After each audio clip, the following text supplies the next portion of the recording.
Join UF Hall of Famer and 14-year NFL vet Shane Matthews every weekday as he brings you all you need to know about your Florida Gators, including news, analysis, and opinions with some of the biggest names in sports. Find us on Spotify, Apple Podcast, Google Podcast, or wherever you listen to your favorite podcast. Or watch us live at 8 a.m. on Facebook, YouTube, and Twitter.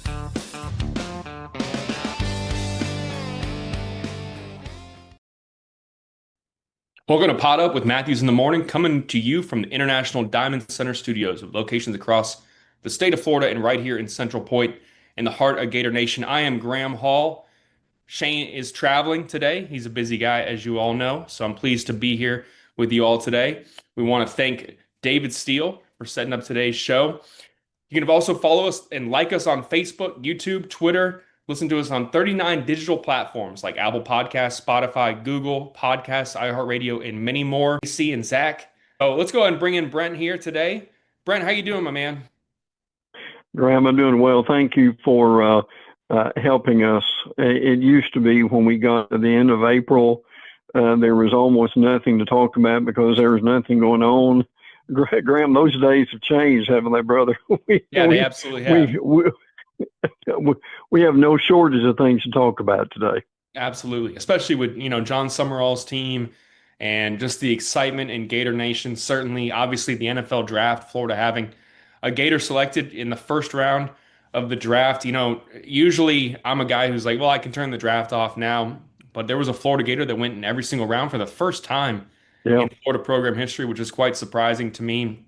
But we're going to start here by talking about, I think, some of the news that when I talk to people about this, I just hear, moans and groans and who wants this? But college football and college basketball fans out there know the people in charge are following the money. They're following the broadcast partners. How much more money you can make in this revenue sharing age is going to dominate a lot of the conversations. And unfortunately, fans are going to have to live with that. But it is still a little bit frustrating when it impacts what I believe is the greatest tournament in college athletics, maybe in all of athletics, period. I love the Super Bowl, obviously. I'm a big NBA guy. I know people always talk to me about the NBA, and some people don't care at all, but you watch the playoffs, and they're always exciting.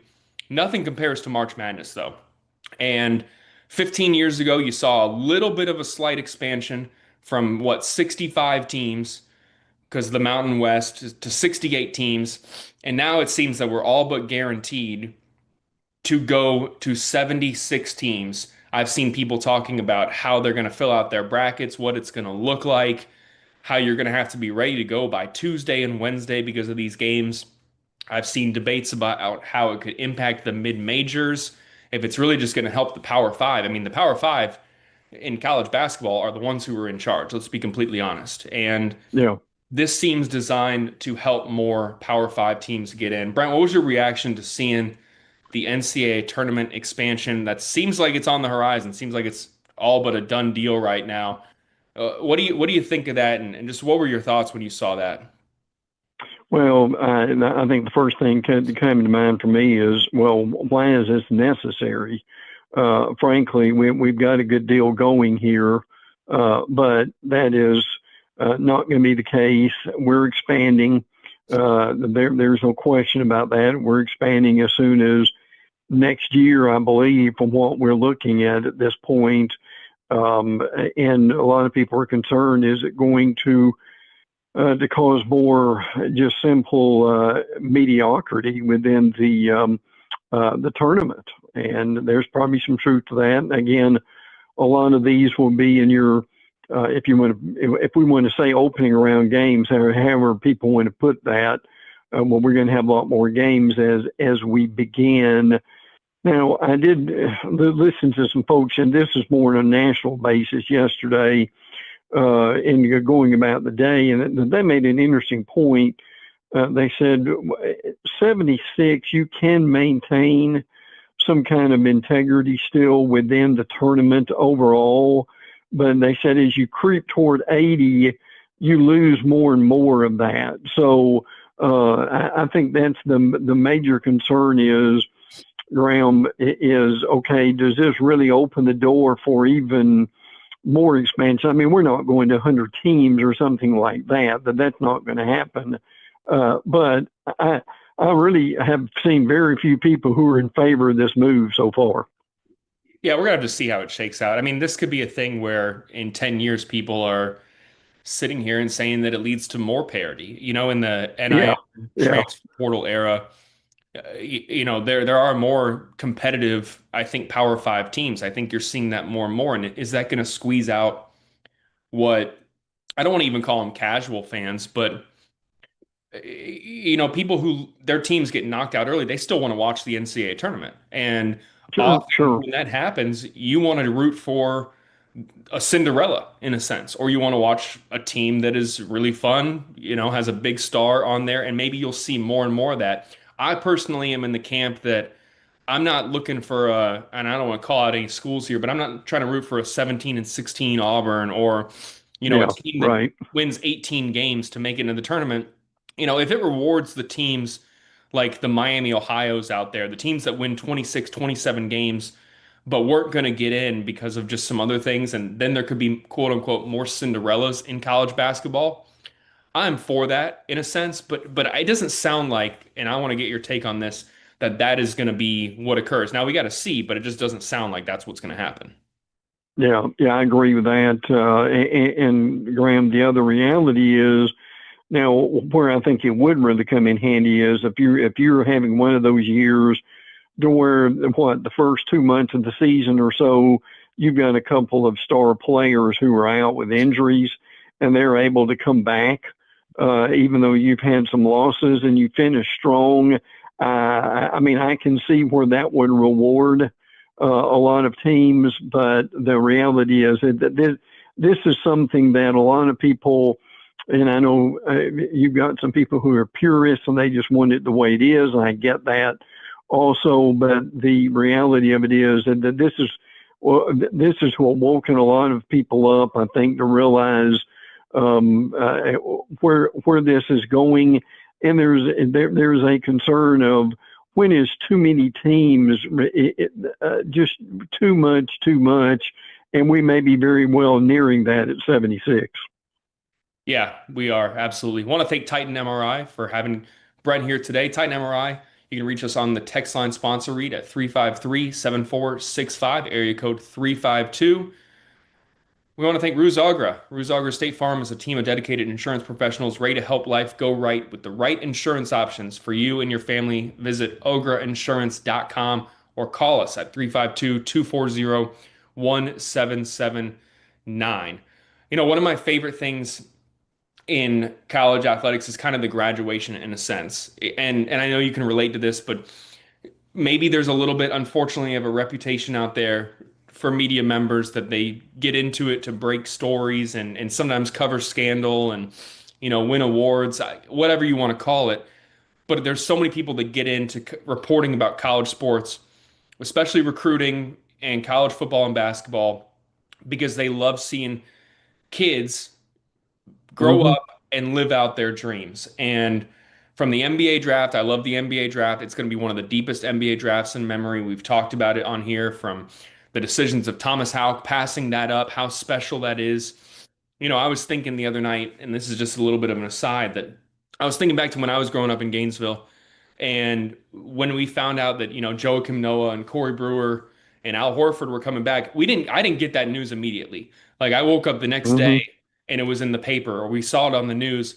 Now you're finding that out instantly, and there's all this hype for them. It's so special. And that's part of why I love watching the NFL draft. I love watching all these families, the tears. I get that some people can be bored by it, but I love watching the NFL draft. We got to watch the NFL draft last week. The SEC's decline may be, I think, a little bit premature. I get that that was the conversation during the college football playoff and during the season, but you look at the NFL draft and how much the SEC dominated. I think they had more than one third of the picks in the NFL draft this past weekend here. We'll talk a little bit of Caleb Banks as well, going number 18 overall. I thought it was really wise of his medical team to put out that letter to kind of reaffirm that this is going to be a guy who is going to be healthy, that he's going to put this behind him. I broke the news last year that he went up to Birmingham and got the procedure done by Norman Waldrop at the James Andrews Center in Birmingham. And then Waldrop puts out the letter to all NFL teams in the build up to the draft saying Caleb's going to be fully healthy. He's going to be cleared by June. And that maybe, I'm going to guess, I'm going to go ahead and say it certainly impacted and assuaged some concerns with teams and led him to be a first round pick at number 18. The Carolina Panthers were picking at number 19 right after him. And I always say in the NFL draft, if you have a chance to get your guy, go ahead and take him. The Panthers loved Caleb Banks from what I heard. They have his former teammate, Cam Jackson. I don't know if the defensive line was a huge need for them necessarily, but if you have a chance to get your guy and you don't want to miss out on him, maybe you quote unquote reach a little bit, which some people say is what led to the Vikings taking Caleb Banks at number 18 overall. But just your general thoughts, Brent, on the NFL draft and the SEC's dominance and some of the interesting selections that you saw there in the first and second rounds of the draft. Yeah, and I'll give you one real quick. Is Ty Simpson of Alabama, who went to the Rams. Look, Ty Simpson's not ready right now to be an NFL quarterback. I mean, he might be in 2 or 3 years, and he is in a situation where he's behind quarterbacks that he can take his time and develop. But this is a guy that you draft him because he was accurate. He got hurt in the South Carolina game early with his back, and that hurt him the rest of the year. But I think it's guys like Simpson that you can draft from the, particularly from the SEC, who, if you give them some time in 2 or 3 years, they may be ready to be able to play then. Banks maybe even before then. But yeah, I would agree that the draft is fascinating. And, Graham, the thing that's also fascinating about this is that the situation we've got right now with players, we had fewer guys who ended up being drafted, and that some of that is because they enjoy being in college. They're getting they get money now in order to do that. So some of that has kind of evened out. But to your point, yeah, the Big Ten won the first round, if you want to look at it that way. But still, the SEC got 7, and they ended up having the most players overall. So it was a very typical draft in some ways, with the SEC having the most players. Yeah, kind of what I was talking about with the NCAA tournament and squeezing out, maybe some of the mid majors. And just how the transfer portal's impact on that can really affect maybe some of the parity in college basketball. I think you can also make the same case for college football, certainly, where the Power Four is just getting all the talent. They have the resources, they have NIL, they have revenue sharing, and maybe one of the, more, I think, disappointing storylines is that we didn't see an FCS player for the first time drafted in nearly 50 Yes. in the first 3 rounds. I mean, that just, I think, speaks to how these college programs are identifying FCS players in the portal, bringing them into a program. I mean, you saw Florida do that this past offseason, bringing in Emmanuel Oyabadejo from Jacksonville State.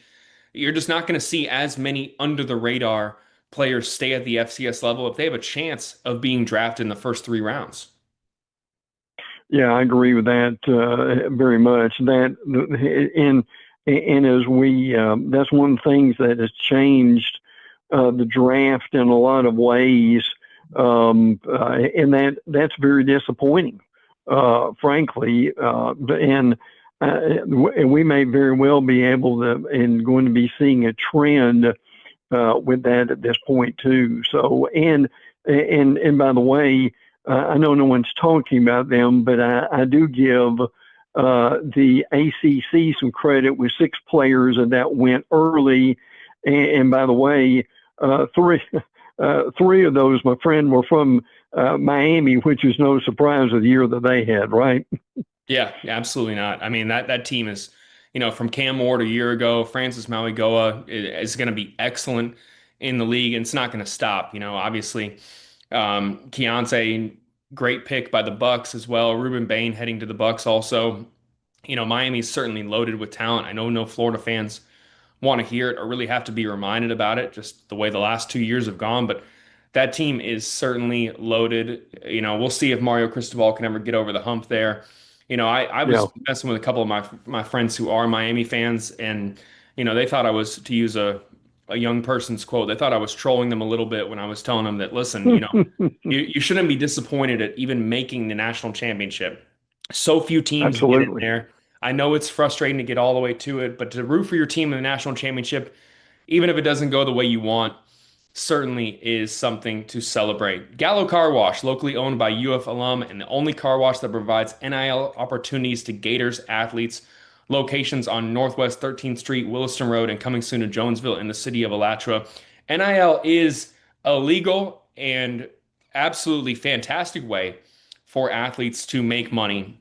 And I am all in favor of NIL. Where I think is certainly a riskier one is doing what Brendan Sorsby did at Indiana.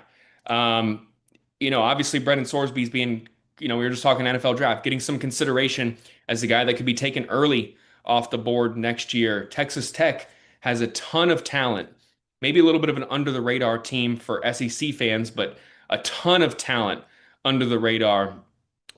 Their hopes maybe of making a run and making it to the college football playoff took a little bit of a hit, in my opinion. We'll see what ends up happening here with Brendan Sorsby, but the news came out a couple days ago that he's checking into a residential treatment program for a gambling addiction. The school announced on Monday.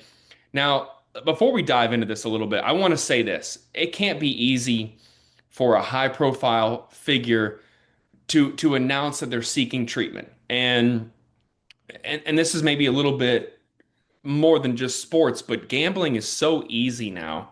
You've got it on your phone. You can do it pretty much in every single state. There are apps like Sleeper and Underdog, and obviously here in the state of Florida, you got Hard Rock Bet and FanDuel and DraftKings. I could go on and on and on, take up this whole show trying to talk about every single app out there, but it just creates more risk for athletes, more of a headache for college programs to have to advise their players and check what they're doing and know what they're doing. This thing's a whole mess, and it doesn't seem like it's going anywhere anytime soon. I don't know what happens with Sorsby. Apparently, he bet on his team at Indiana when he wasn't playing. And if you're betting on your team to win, some people will sit here and say, hey, that just shows confidence in your team. I get that. But at the same time, it is a slippery slope.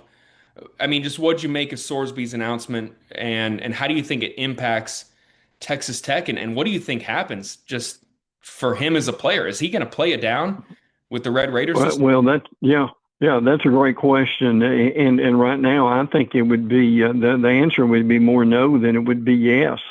This is the one subject that maybe of all that scares athletic directors and presidents more than any right now, and that's a major concern, frankly. And again, we have no idea how this will go, but there is some real speculation that he could be out the whole year because of this. And Graham, as you know, this is one thing that college presidents really cannot ignore and will not ignore. When this is going on, there are other issues that they'll look the other way or let the athletic director handle it as they should. But this is one that will not, because, as they say, and whether people believe this or not, it hurts the integrity of the game. And it is a real concern there. I mean, go anywhere in a college facility now, and you're going to see something hanging up on the wall about gambling, and regardless of how innocent it may be, it's something that, particularly when you're playing the game, that you were talked about more and more throughout this time. You're right; it's a very slippery slope. It's a very dangerous situation for eligibility. And Sorsby, who really, and let's be honest, is one of the better quarterbacks out there right now. His being able to play at all is very much in question. And look, and you could see and there are all kinds of odds that are going on, and how this has affected how people look at Texas Tech for this coming season. You can already see this and how the odds have changed, can't you, Graham, with this coming season? Yeah, you certainly see it. Like I said, CBS Sports dropped, I believe, Texas Tech by 4 spots, just given the uncertainty in their preseason, way too early post-spring top 25 rankings to number 11. That's nothing to scoff at. If they do that, they're going to make the college football playoff. But who knows what happens with Sorsby, what their backup quarterback situation is. My first thought on this is that betting on college athletes in general just feels a little bit, I don't know if it's slimy to me in a sense, but Yeah. it does feel Sure. like, I get betting on NFL and NBA and professional sports. I'd be lying if I said that I hadn't done it. Sometimes I'm watching a Tuesday game and I want to, have a little bit of money on there. I'll throw $10, $20 on there, whatever. As a journalist, I don't have the money to throw, 3 figures on games, obviously. Really? But I do think that betting on professional sports and college sports is a little bit different because with social media now, and you're seeing it from professional athletes complaining, you're seeing these player props, and when guys don't hit them, it's not just that they're getting attacked on social media. Their families are having to read about it. They're trying to protect their 18, 19, 20, 21-year-old kids. I know they're adults, but they're still kids in their parents' eyes.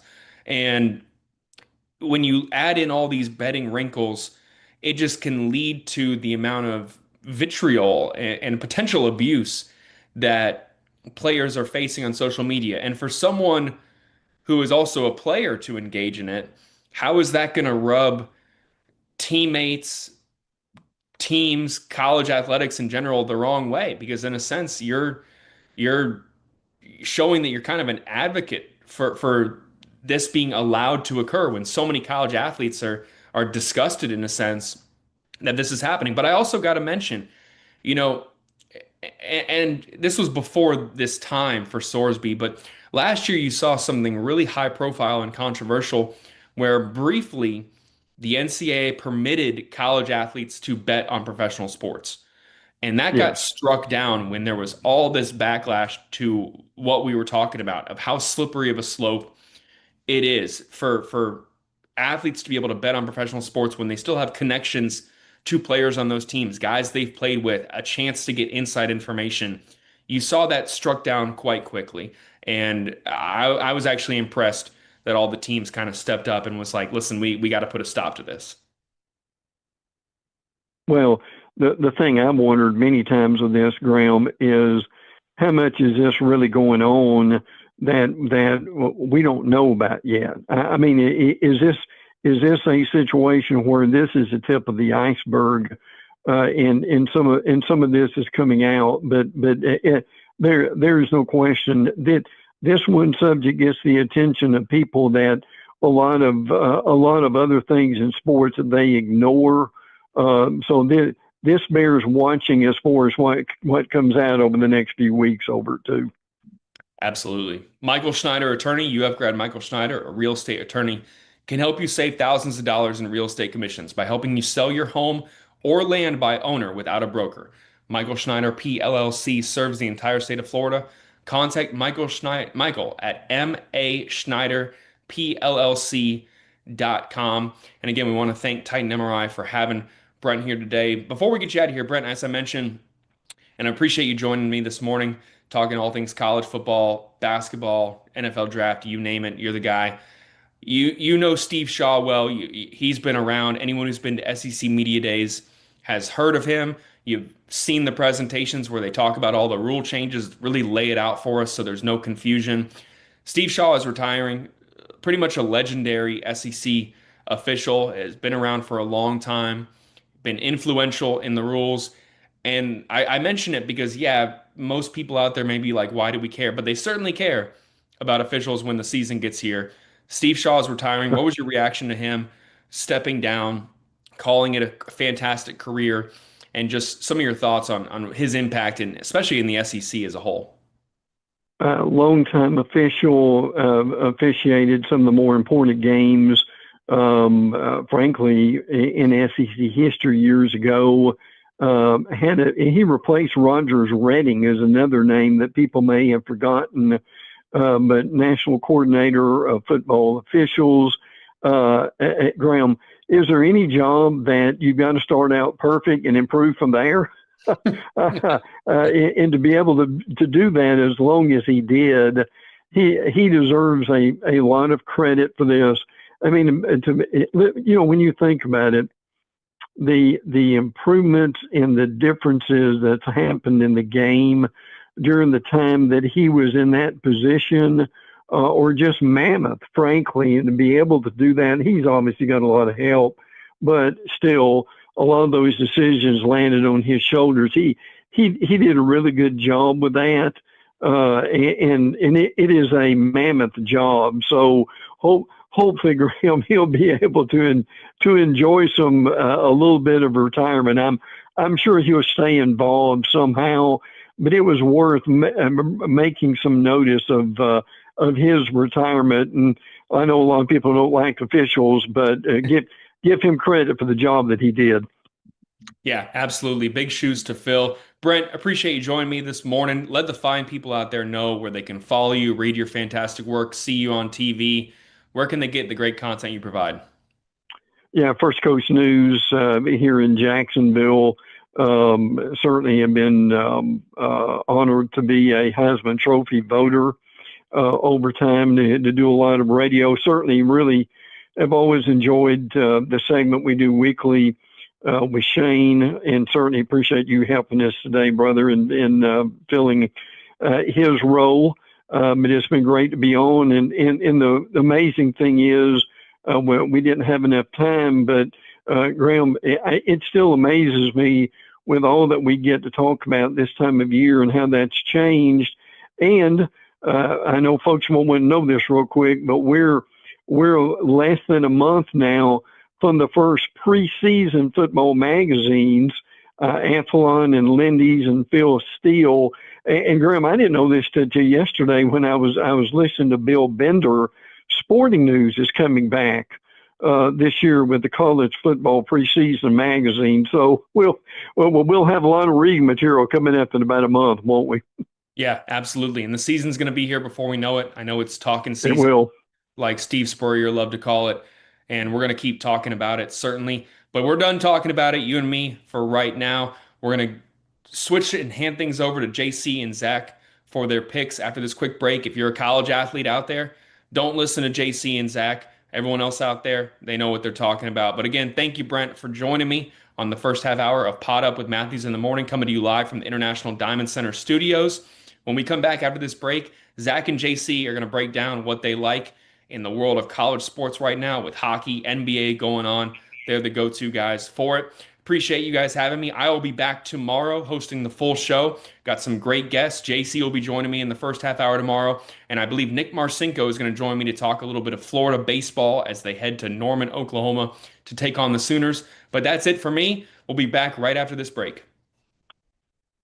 Our premium sponsors are Atlantic Roofing, Campus USA Credit Union, International Diamond Center, J.F. Hayden's Craft Liqueurs, Los Landeros Tequila, Meldon Law, Titan MRI and Imaging, Castaway Sauce, UF Health Orthopedics, Michael Schneider PLLC, Florida Legends Gala and Experience, Money Metals, Sensei Asian Bistro. Our gridiron sponsors are Baker Sports, Florida Cracker Oyster, Gallo Car Wash, Miapa Latin Cafe, Peachland Dental, Quality Plumbing, Rue's Ogre State Farm, Silverback Concrete, 84 Lumber, Big Mills Cheesesteaks, Celebrate Primary Care, Gator Bait Media, Florida Cracker Kitchen, Gator Dominoes, Ironwood Golf Course, McDonald's of Gainesville, Tropical Smoothie Cafe, UF Bookstores, International Gold and Diamond, Advocare, and MGA&A Wealth. Watch and listen to us live on Facebook or YouTube. Listen to podcasts wherever, on Apple, Spotify, or wherever you listen to your favorite podcast. Remember to like, follow, and subscribe so you don't miss an episode. And to advertise, be sure to call my man Freddie at 352-284-3733.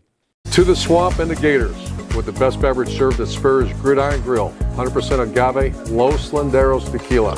aged in bourbon barrels for a smoother taste. I think you mean Head Beer Coach 1966 lager, a crisp, light, bodied lager for easy drinking. Nope. Los Sonderos Tequila, smooth enough to drink neat and bold enough to elevate a cocktail. 1966 lager, enjoyed on game days in the fall or whenever you need a winning cold brew.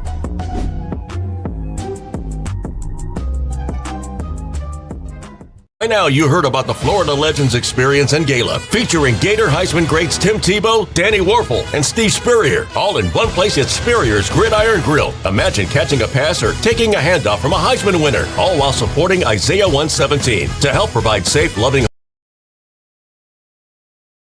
homes for children in need. Then enjoy an unforgettable evening at the Gala, filled with great food and lasting memories. Don't miss this historic event. Find out how you and your business can get involved at fllegends.com. That's fllegends.com.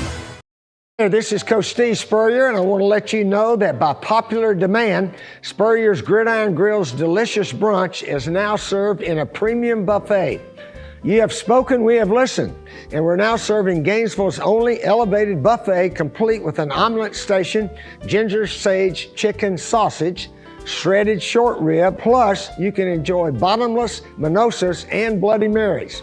So join us every Saturday and Sunday from 11 to 3 for the best brunch in town.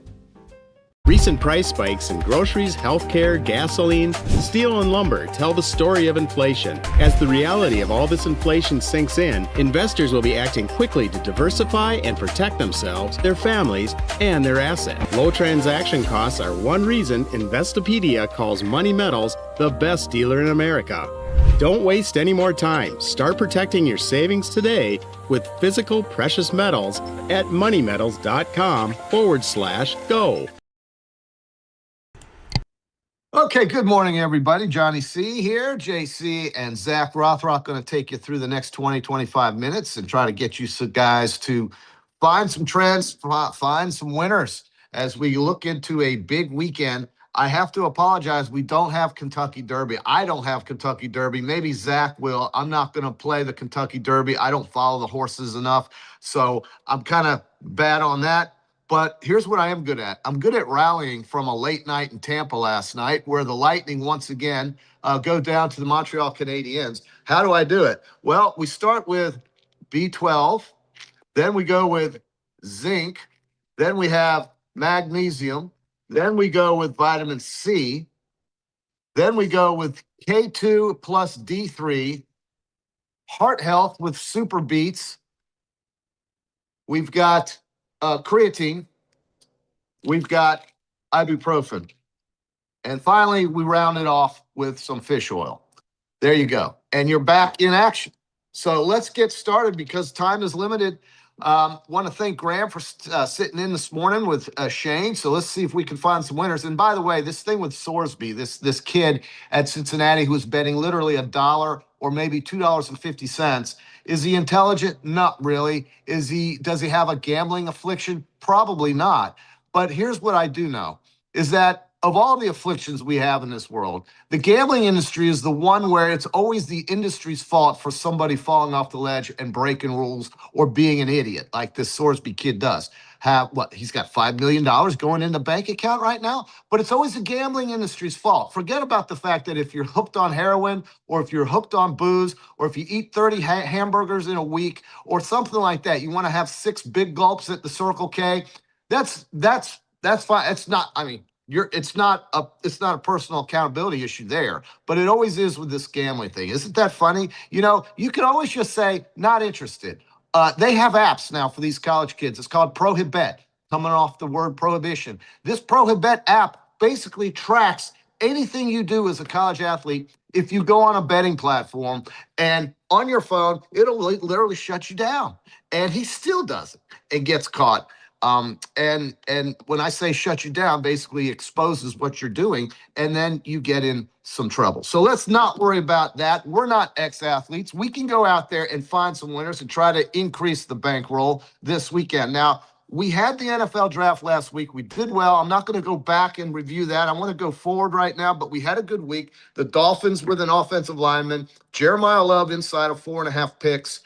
Hit both of those. It was a good week on Thursday, but I still don't understand why 300,000 people watch that crap in Pittsburgh or anywhere. And one thing I can tell you, if there's a line on my landscaping guy showing up Thursday at 8 o'clock, that is as sure as the sun rising, because I will absolutely be awakened before he gets going, because every Thursday at 8 o'clock, Edwin is out there.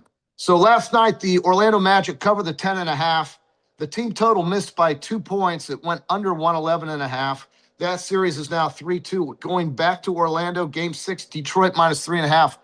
I like Orlando. I think at home, Orlando just gets it done, and they win the series 4-2. I think that's what's going to happen. I'm going to stay with the Magic on the home court.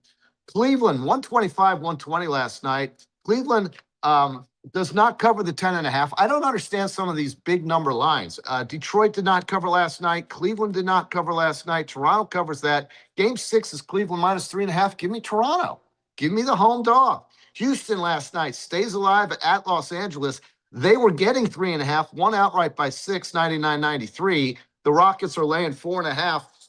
Look, Austin Reeves is in the lineup for the Lakers, but Luka Doncic is not. If Kevin Durant ever decides he wants to play, that's why you're seeing Houston right now as a favorite. But I can't trust Kevin Durant. So I can also not trust my dog to shut up when Edwin's out there mowing the grass. I'll take the Lakers plus the 4.5. So I want all dogs in the NBA going into Game 6. All right, let's go to tonight's card. The Knicks laying 2.5 to the Hawks. Give me the Knicks.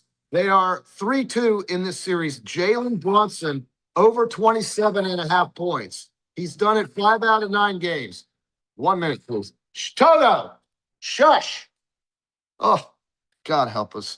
Boston laying 5.5 to Philadelphia. Joel Embiid is back with the Sixers. I think the Celtics will get it done. That's a schizophrenic team. Give me the Celtics minus 5.5. Minnesota, lots of injuries. Somehow they're up in this series on Denver. I like the Nuggets tonight to get it done. At Minnesota, laying the 5.5. Too many injuries for the Timberwolves. Julius Randle, however, I do like his team points total going over 21.5. He's done it 3 out of the last 7 games. But in this series, he's on the plus side of going over that 21.5. Tonight, the number is 22.5. I still think he can get it done. He's really all they have. The ball's going to see his hands a lot tonight. NHL last night, tough break for the Lightning. They can't get it done on home ice. No idea why the Hard Rock gives Tampa Bay such a long number. Zach, I don't know if you took the game last night, but Montreal was the best bet we've had on the board in the NHL, I think, in this first round. They were getting 2-1 for the series. They have been the dog in every single game, and they are 1 game away from ending the Tampa Bay Lightning, who, by the way, your Tampa Bay Lightning, folks. And okay. I was at the game last night. But the Tampa Bay Lightning, this would be, if they go down in Game 6, the Tampa Bay Lightning are looking at losers now. It would be 4 consecutive years of first-round exits for the Lightning. They lost in 2023 in round 1 to the Maple Leafs. In 2024, they lost to the Florida Panthers in round 1. In 2025, they lost in round 1 to the Florida Panthers. And right now, they are down 3-2 to Montreal. This would be the 4th straight year they lose in the first round. That Florida Panthers team last year that I saw in the first round was the best hockey team I've seen in maybe ever. And I knew at that point that the Florida Panthers were with that long number, were the best bet to win the Stanley Cup. We cash that ticket. Zach, what do you think about this hockey tonight as we go into tonight's round with Dallas and the Wild in Minnesota? The Minnesota Wild lead that series 3-2. And then Edmonton trying to stay alive with Connor McDavid and Leon Draisaitl waking up. They are down 3-2 to Anaheim in that series, game number 6 at the Duck Pond. Yeah, well, the way that Edmonton won, I believe they won 4-1 the other night. So I think I'd like for them to continue rolling with that. We had some really good games. The Utah game last night did not end until almost 2 o'clock, I believe. I don't know what's up with these late start times. We've dove enough into that. This is the second straight game. It was 5-4. Vegas wins the second straight game, 5-4 in overtime over poor old Utah, the Mammoth. So, right. I mean, they're right there, but they just can't finish. It would appear. And before we get too far removed, I do want to say a lot of our viewers probably got the same notification, but ESPN is reporting that Kevin Durant will miss Game 6.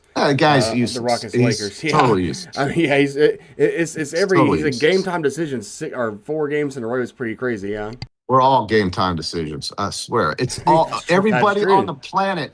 Everybody on the planet is day to day. Everybody. Yeah, and I you know.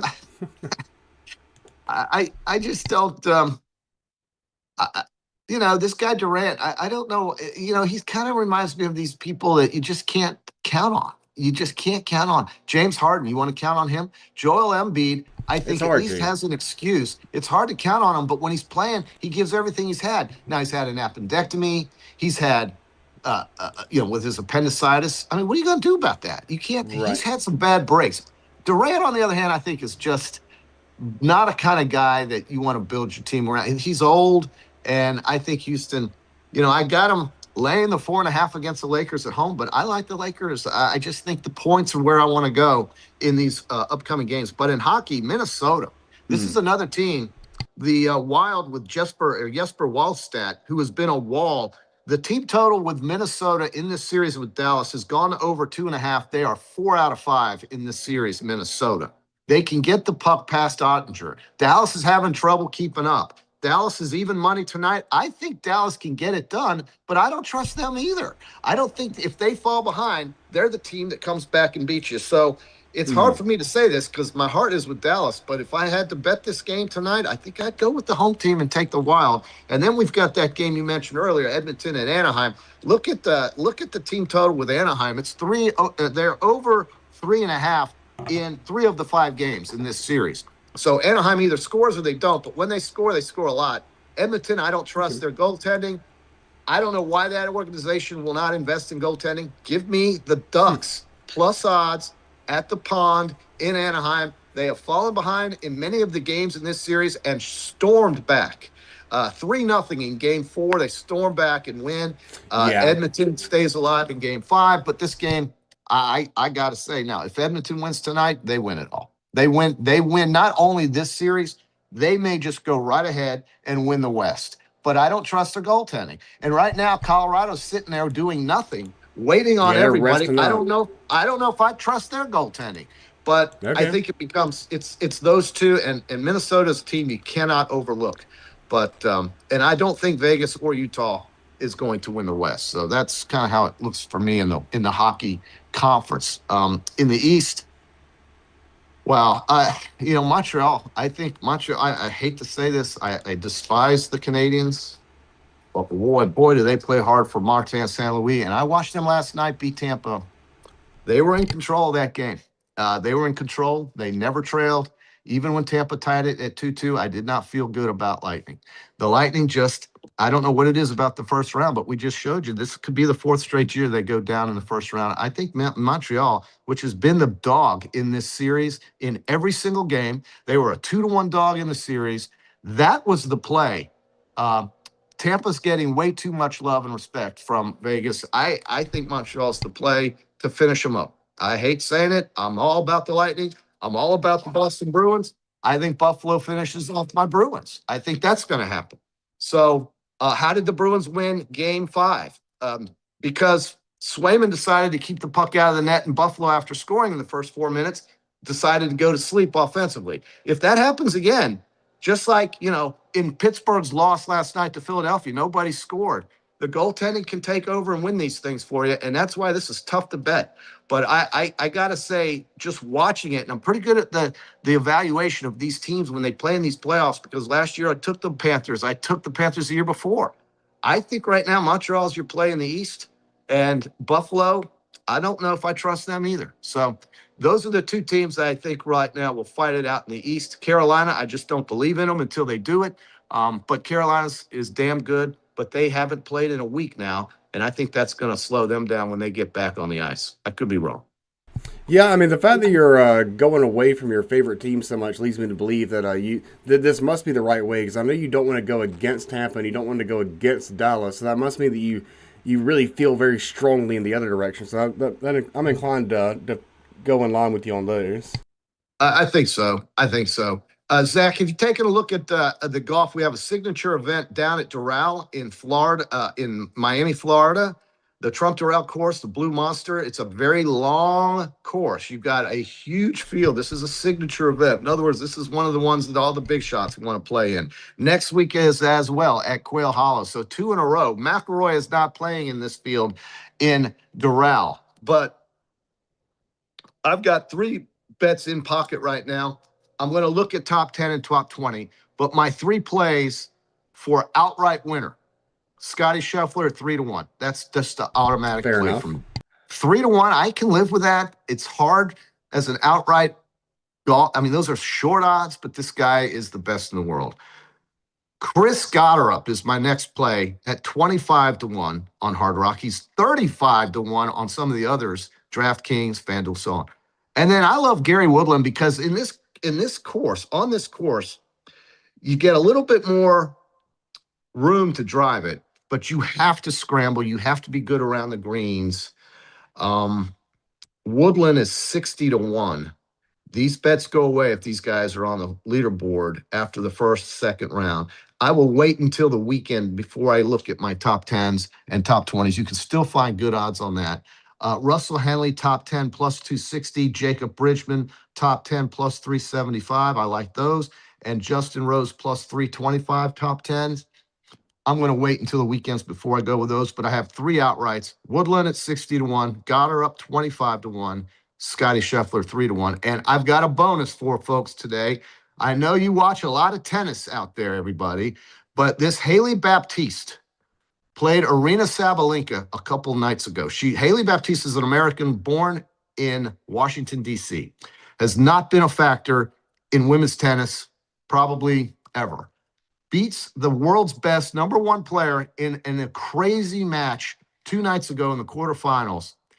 She fights off 6 match points. She is 2-1 right now to beat Mira Andreeva, 18-year-old Russian.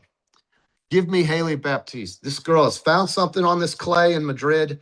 This is a 1,000 event. This is a big deal. This girl is playing the best tennis of her life.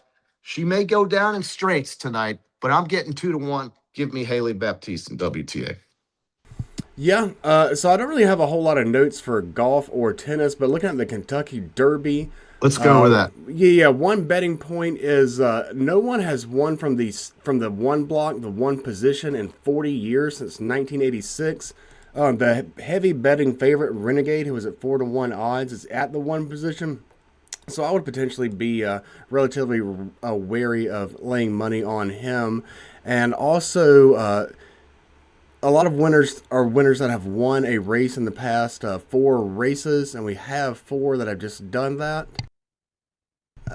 Let me see, I've lost who those guys are. But yeah, definitely avoid Renegade at 4-1, who is the betting favorite. And you also want to avoid horses that went unraced as juveniles. Okay, so the 4 that have recently finished in the top 4 are Iron Honor, Chip Honcho, Litmus Test, Great White, and also Napoleon Solo. So the trend would be that one of those 5 would have a slightly higher chance to win, and that Renegade would be bad. Renegade because he's in the one block. Kanye Ron on YouTube. At least 9 horses competing in the 2026 Kentucky Derby have connections to Ocala, our great neighbor city south of here in the wonderful Marion County area. This area, Marion County, is renowned for its equestrian industry and is often referred to as the horse capital of the world. Did you know this? I knew that the horses were big down there. I did not know that. My son is engaged to a young lady whose parents basically they're in the horse business and they sell horses. They just sold a 2-year-old for I think $80,000 in the 2-year-old auction down there in Ocala. My son owns a horse. He bought a filly. He's going to run it up to Kentucky in the fall and sell that. God bless him. I hope he makes tens of thousands of dollars. Who knows? But horses are big. I just never have gotten into parimutuel wagering, and I've never really won or done anything special in horse racing is too much damn work. But I know the fever is there for people in our area, especially in Ocala for sure. Horses are a lifestyle. It is a living. It is a commitment to an animal and animals, and it's a wonderful thing for you if you really are into that. I just know absolutely nothing about it. Barone 71, one of our best, who always checks in. And he said the audio is bad today, so I apologize for that. Not Yeah, sure why. I was honestly trying to solve that. I don't really know what But- it is. It could potentially be my microphone. I'm not really sure, but yeah, go ahead.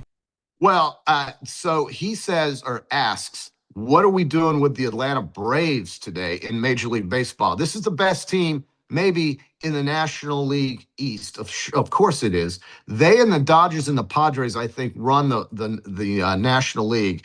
The Braves against the Tigers at home, laying 30 cents. Total is 8.5. By the way, banged out that Toronto over last night and got the team total and the first 5 innings yesterday against the lousy Red Sox. That was my one baseball winner. Very happy about that.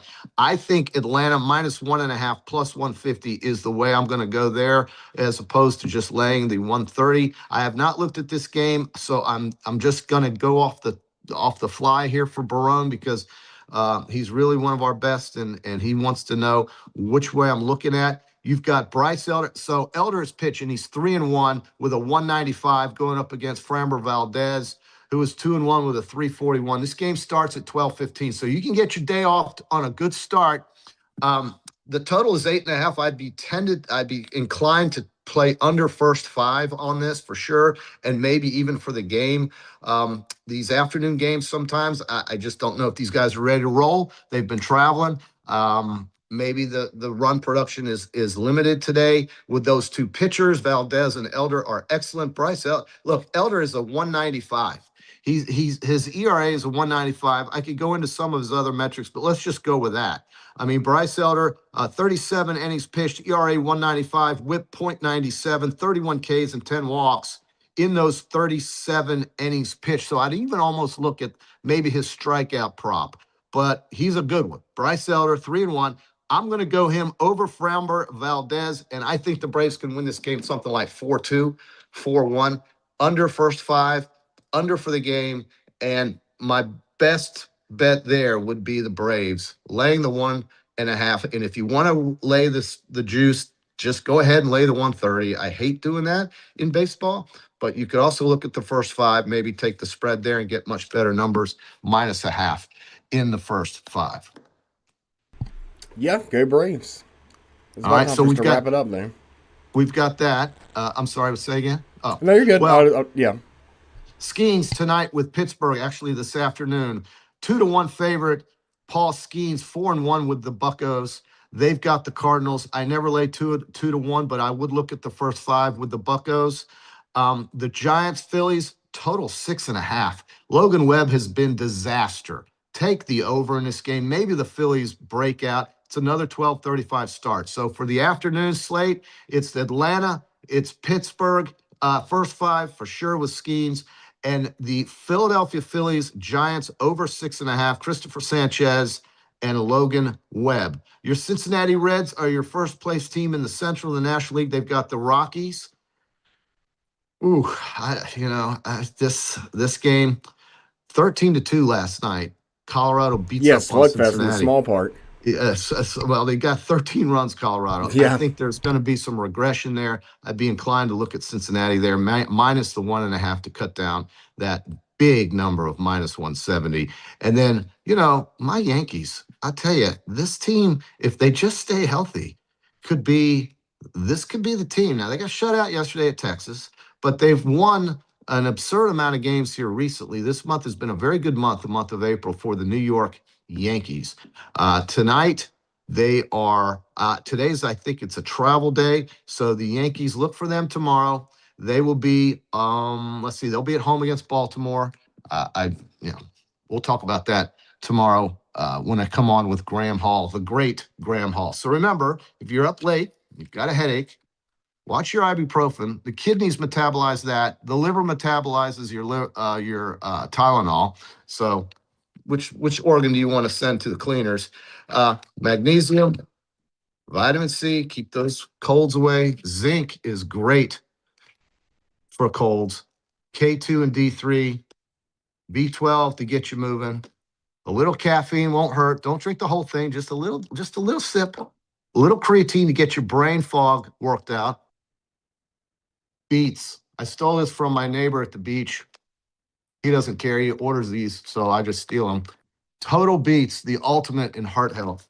Outstanding stuff. It'll get you through it, man. It'll get you through the day. Just get the generic ibuprofen and aspirin. You don't have to pay all that money for Advil. It's the same stuff. And then fish oil is very good for your heart.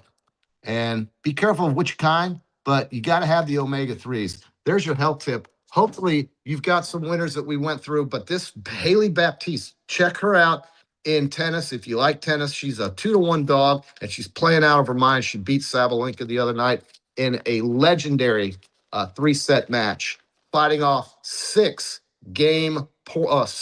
match points. She fought off 6 match points. She is playing the best tennis of her life. Andreeva is a spoiled Russian brat. She gets upset very easily. I have no way in hell going near her today against Haley Baptiste, laying 2-1. And then I hope the Stars stay alive. I think Minnesota's the play, though. If you have to bet it, I'm rooting like hell for Dallas to make this a 7-game series. Anaheim, I think, will close out Edmonton. And then we went through the basketball. The Knicks, the Celtics, and the Nuggets, all favorites. That's scary. Probably will go 2-1 there. But I do like 2 of those 3 to definitely cover. And look, we'll talk more about this tomorrow with Graham Hall. But I think you can have a good day today. There's a lot of opportunity out there. Good luck with your bets. Let's hope we can pull out some early winners and keep that bankroll alive. We'll see you tomorrow morning at 8 o'clock with Graham Hall.